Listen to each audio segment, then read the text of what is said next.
صحیح بخاری حدیث نمبر 78۔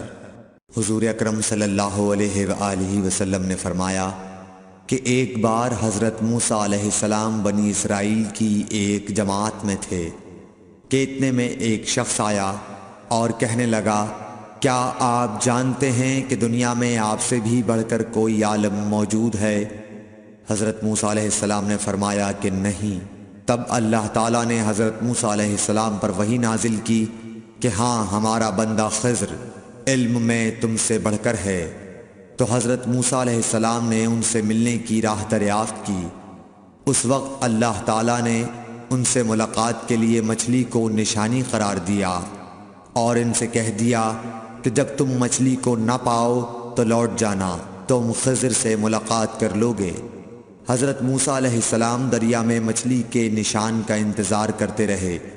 تب ان کے خادم نے ان سے کہا، کیا آپ نے دیکھا تھا کہ جب ہم پتھر کے پاس تھے تو میں وہاں مچھلی بھول گیا اور مجھے شیطان ہی نے غافل کر دیا؟ حضرت موسیٰ علیہ السلام نے کہا کہ ہم اسی مقام کے تو متلاشی تھے۔ تب وہ اپنے قدموں کے نشانوں پر باتیں کرتے ہوئے واپس لوٹے۔ وہاں خضر علیہ السلام کو انہوں نے پایا۔ پھر ان کا قصہ وہی ہے جو اللہ تعالیٰ نے اپنی کتاب میں بیان فرمایا ہے۔